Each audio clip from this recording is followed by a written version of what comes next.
Go and do 1,000 Ks in the Australian Outback in a plug-in hybrid. Sounds like a good idea, doesn't it? So far, it's been interesting. I've been able to tackle some pretty nasty hills. I've been able to have a play in a creek, but I've still got 900 Ks of Outback dirt roads to do, and there's no servos, and it's only got 500 K of range left in it. This is going to be a crazy adventure. What more would you expect? Let's go.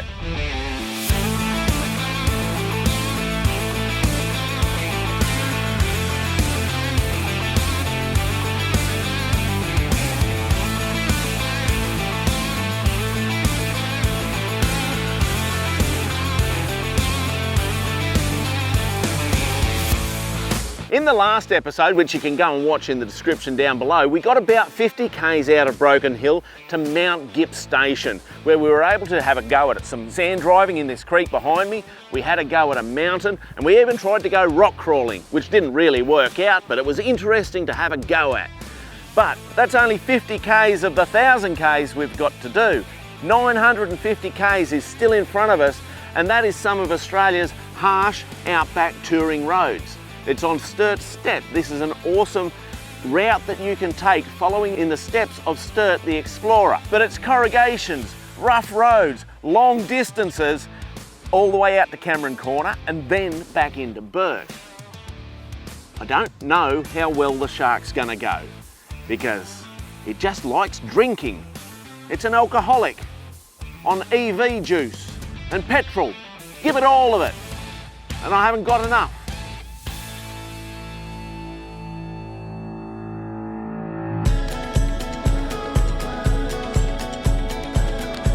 I'm messing around with the different settings in the vehicle because you can change quite a few of the different drive modes. Now, I confess I don't know what all of them do, but this is what it's about, is learning. So I've got it in a sports mode, and so that's sports braking and sports acceleration or sort of thing, I suppose. I've turned off the intelligent cruise control because on the off-road it's just going, this is all bad, I don't like this. So I've turned that off. To do that I have to go into park, turn it off, and then it'll stay off until I restart the car next time. That's real pain, to be honest, because sometimes you might be in off-road for days on end and start the car multiple times. To have to go into the menu, turn it off, is a bit of a pain. But anyway, at least you can turn it off.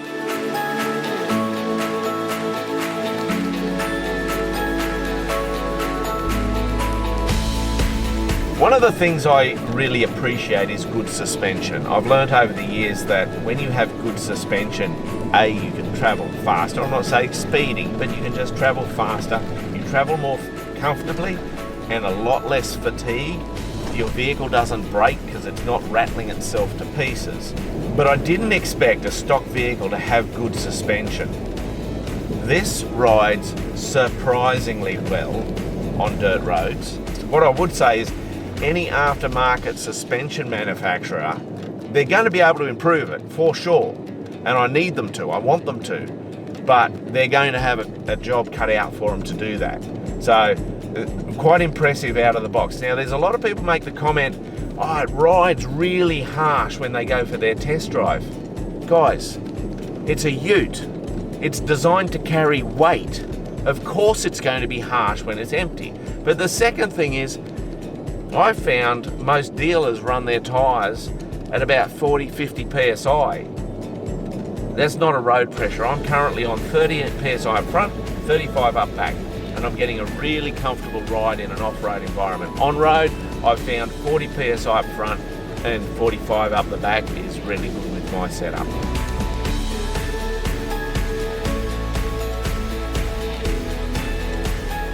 I've found that the driving experience in the more technical off-road environment, which this vehicle's not really built for, let's be frank, is very disconnected. You don't know when you're about to wheel spin. In my normal full drives, I can tell when the tyre's about to break traction and modulate the throttle to manage that. I can feel when a front tyre's grabbing and back one's not. This one, everything goes through the computer. So it dampens all of that experience, but in this environment it's totally different. You absolutely feel connected to the road. You feel feedback through the steering, and yeah, it just feels like you're driving a normal vehicle that we're all used to driving.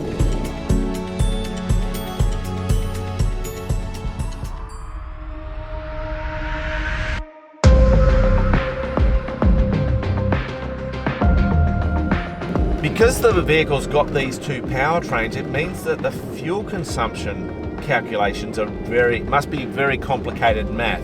Certainly it's more complex than 2 + 2 = 5, which is what I understand. I've got this on a fuel consumption or measurement mode where we're measuring the fuel consumption over the past 50 kilometers. Okay, so currently we're looking at that and we've got 7.9 kilowatt hours per 100 kilometers is the electrical power consumption. Then we've got 9.7 litres per 100 petrol consumption, giving us a calculated fuel consumption at the moment of 11.9 litres per 100 kilometres is what I'm currently doing at 80 k's an hour on cruise control. So far I am 297 kilometres from Broken Hill, and the please refuel light has just come on and it says I've got 93 k's to go, but I guarantee you I reckon I'll be pulling over empty, running out of fuel in the next 30 k's.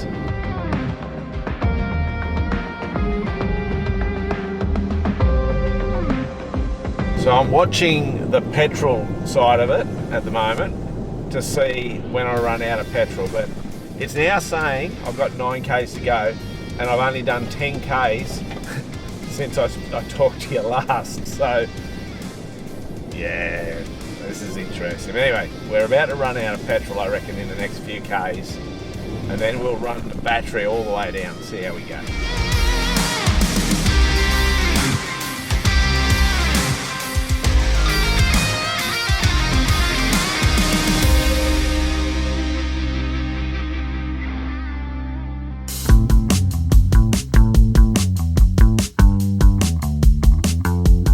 I've just lost cruise control and on the HUD and everything. I know you can't see that, but I've got no cruise control. I'm down at 22% battery, 0 kilometers to go, but as best I understand, the petrol motor's still running. It's kind of dark skies up there and I've got raindrops on the windscreen. I hope we can get through this road. There's a thing out here in Australia, we have to close our roads because driving on them when they've been really rained on, you just destroy the road. You can actually be fined per tyre that goes on a wet road or a road that's been closed. So, and it's because the maintenance of the road is so expensive and so difficult to do, and people live out here. These roads are their network. So I always want to respect that. We've just gone 0-0. The petrol engine said, well, that's all I've got. And we've got 15% battery. So I'm going to run this. The lowest I've ever been on battery in this environment is 13%. I'm going to just keep rolling until I get too scared. Because I don't want my car to catch fire and burn to the ground out here. I'm actually struggling to get power, so I'm trying to accelerate. It says 12%, but that's weird. Okay, we're just slowing down. And it's starting to rain properly. This is going to be miserable. I'm like quite heavy on the accelerator. I'm able to do 60k an hour. I'm 11% now. She's dying. It's like the computer's just gone, I'll let you do 60 kilometers an hour. It's trying to do is get me as far as possible. I think it's even shut the air conditioning down. Like I'm starting to get hot in the car now. Powertrain about to shut down. Please park safely as soon as possible. Powertrain about to shut down. Please park safely as soon as possible. So I just got this warning, if you didn't hear it. Powertrain about to shut down. Please park in a safe spot as soon as possible. Like, it's yelling at me, low power, battery limited, please pull over, please refuel, low battery, power limited, please refuel. It's not happy. It's starting to rain. Oh man, Okay, I'm just going to pull over up here because the reality is I'm at 9%. I'm struggling to even keep the car going. May as well get fuel in it before I get totally saturated. Oh wow, what an interesting experience. Let's go and put some petrol in. Broom.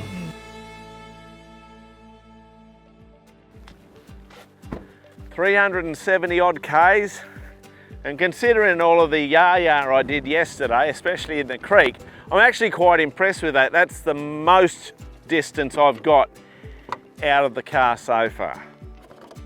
So, interesting exercise. The next stage, well, we'll be able to run that with no yah-yah, no silliness in creeks. We'll be just driving normally. So based on that sort of sitting average 80k an hour, hopefully I'll be able to maybe, 500 Ks out of it? That'd be pretty cool, but I'm not starting with a full battery. Based on this, I got 80 litres here and I got another 40 on the truck. I don't think the 1000 Ks is going to be easy. Anyway. All right, we're just chucking the last of the fuel in and I've jumped onto Starlink because I've got Starlink on the vehicle and checked live traffic to see what roads are closed. I've also had a look at the bomb and seen where the rain is and stuff. I had planned to head up to Milparinka and then out to Corner Country. That's all closed, road closed everywhere, but we can head into White Cliffs and still, you know, there's open roads through there. So I'm still determined to try and do this 1000 Ks off-road touring sort of terrain. So I think we can do it, but we're not going to try and break any rules doing it. Let's see how we go.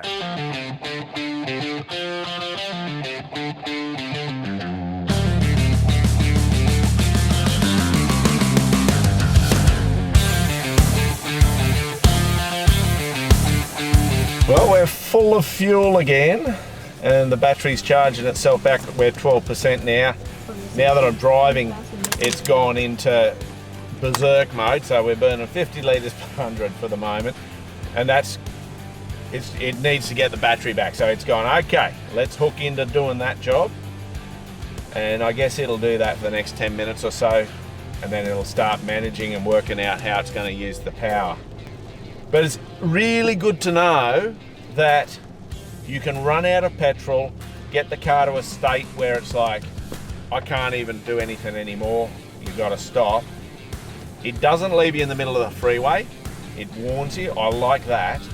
And all you've got to do is put petrol in the tank and you're up and running again. So that's good. I'm 13%, just in the time I said that, 13%. So it's charging really hard right now. And this rain is coming in. Where we've got to head though is sort of between two storms, so fingers crossed we're all good. We'll go up this road a little ways and then we're going to turn right and we start heading away from the weather again.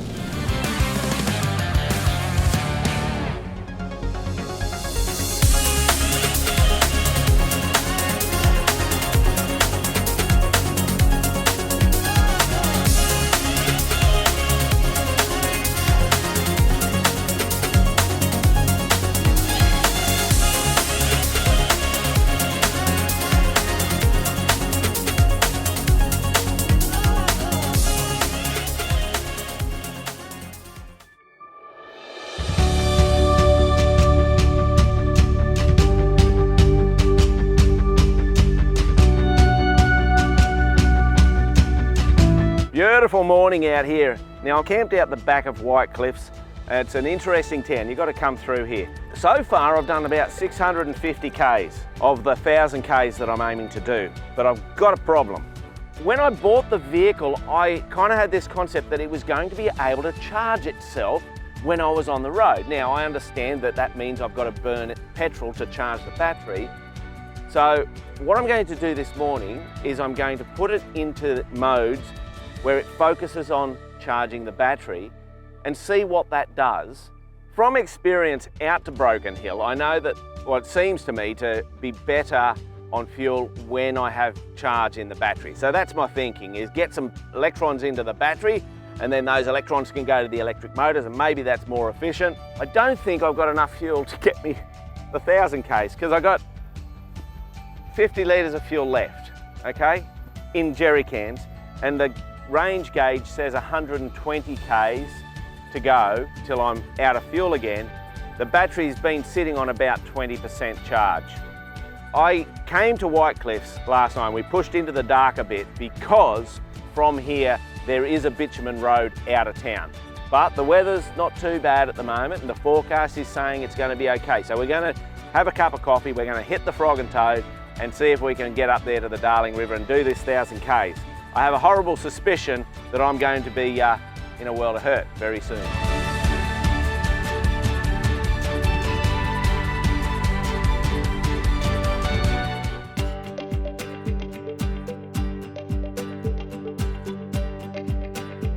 As I was driving along, I had a little thought of why don't I slow right down and just focus on getting power into the battery. So I'm doing that. I'm traveling at 14k an hour. The motor's in berserk mode, 50 litres per 100. So to get that, you just go into your settings here and put it on LPK setting, and you can then see, you know, that the motor's working its hardest by the fuel usage.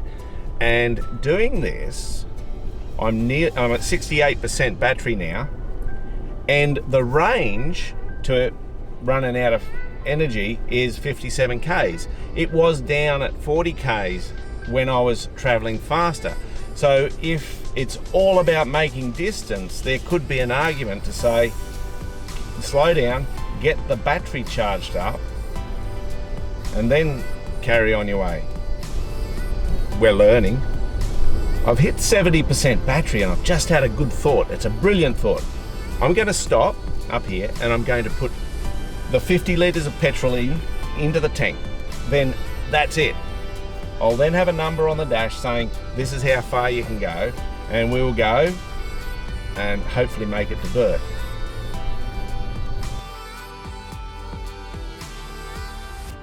I've never done hitchhiking before, but maybe it's a good thing.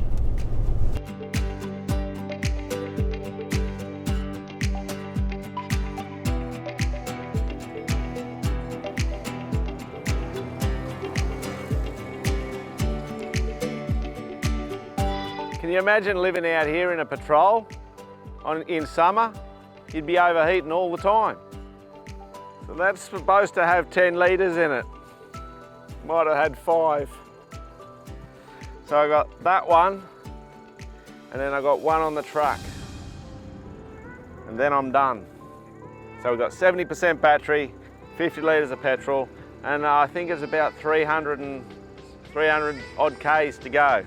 Bit nerve-wracking. I'm not built for walking, I'm built for driving. You know what I mean. All right, everything I've got for fuel is in the tanks now. What I've got is what I've got. But here's the interesting thing. It's now saying I've got 544 Ks to go. So I should be really good, would be what I would guess from that. But I don't really trust the distance to empty, so I don't know what to make of this.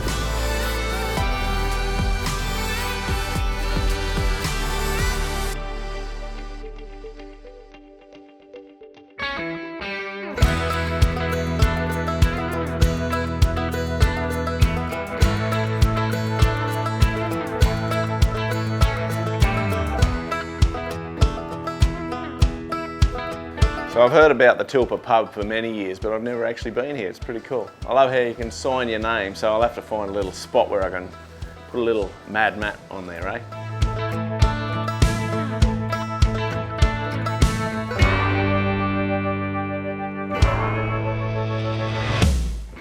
For $5, you think they'd tell you where you got to put your name, but they just say it's up there somewhere and you got to work it out. And mine's there.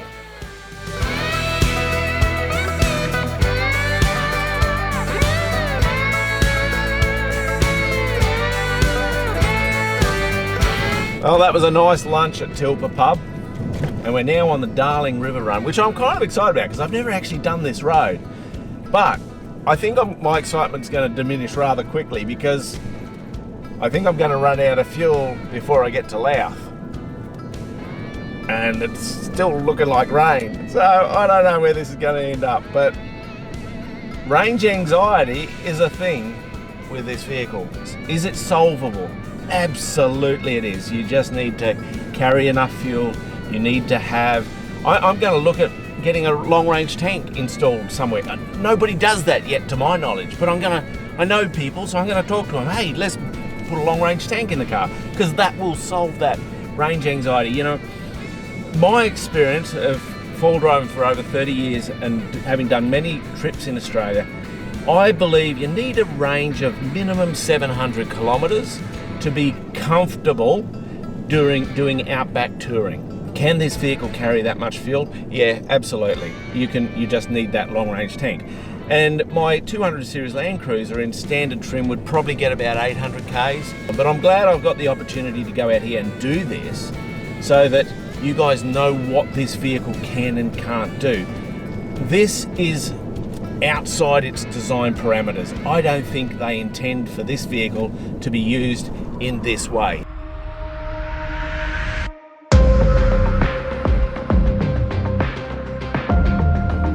In my opinion, this vehicle would be perfect for the person who, let's say they're a plumber, they're a sparky, they're a tradesman, and they work in their local few suburbs. They can charge the car up, ideally, off the solar on their house every night, and that's their day-to-day. This vehicle would be so good at that and would use so little, it would cost so little in the way of fuel. And then, you know, on the weekend, they might go to their cabin up the road, which is 100 Ks away. And once every couple of years, they want to go on a big driving, touring trip. Is this vehicle going to do that for them? Hands down, absolutely gonna do that really, really well. It'll do the working stuff excellent. It'll do the touring stuff. You'll struggle from a range perspective. Comfortable doing long distances, very comfortable. Ride quality, very good. So, depending on how you're going to use the vehicle, it could well be a very, very suitable vehicle for your application. So a question for myself here is, would I sell my 105 series or my 200 series Land Cruiser and replace it with the Shark? I don't know about that. You see, I bought this vehicle outright with my own cash. It's not sponsored in any way, shape or form. There's accessories and other stuff that is sponsored because that's how I fund my business, but not the vehicle itself. I plan to keep this for 12 months. Over that 12 months, I want to go traveling all over the place, do all sorts of different things with it. I want to get modifications done to it. I want to see if there's not much out there at the moment, but I want to see if I can get a long range fuel tank, get some diff locks in it, get suspension in it, really build it so that it can maybe do what I need it to do. So would I sell one of those other vehicles to keep this? At the moment, probably not, but in 12 months time, maybe I will. So if you want to come on a bit of a journey with me over the next 12 months, make sure you hit that like button on Facebook, Instagram and YouTube, and let's go for a bit of an adventure with a new plug-in hybrid vehicle. What a strange concept.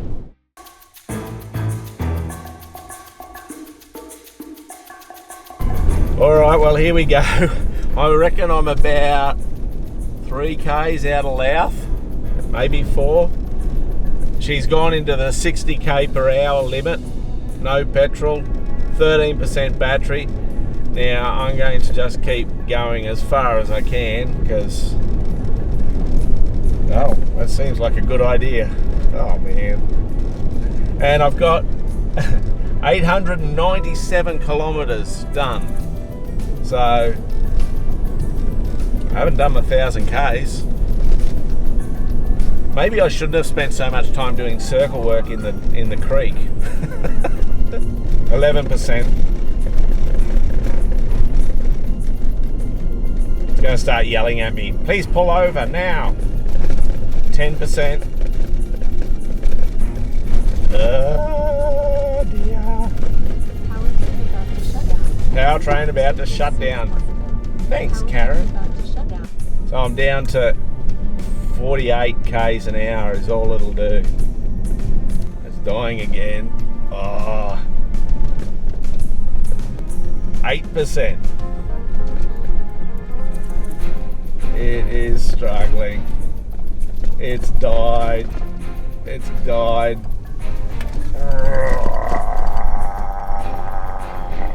That's all she wrote. She dead.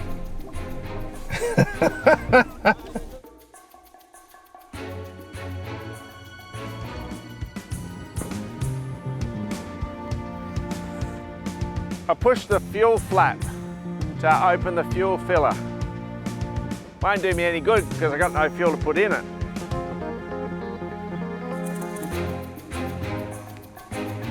I'll have a look in the hole, that might make me feel better. Definitely empty. So I think it's about 3 k's that way to Lao. Might have a servo. Maybe they'll have a pub, I don't know. All right. Anybody want a shark? There'll be one here. Just grab it. Bring a bit of fuel though, or a generator.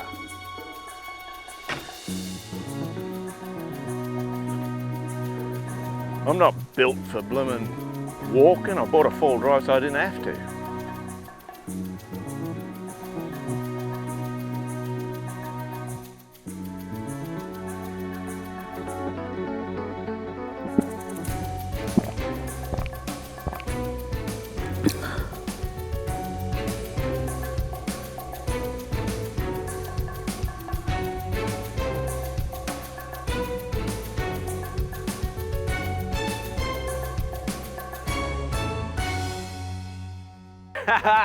G'day guys. Well look, I got it home. I did have to get a bit more fuel to make that happen, but you know what? At the end of the day, we weren't able to do that 1,000 k's that we thought we would. Anyway, it was a whole heap of fun doing it, and I hope you enjoyed those 2 pieces of content. But you know what? We have got some more adventures planned for the Shark.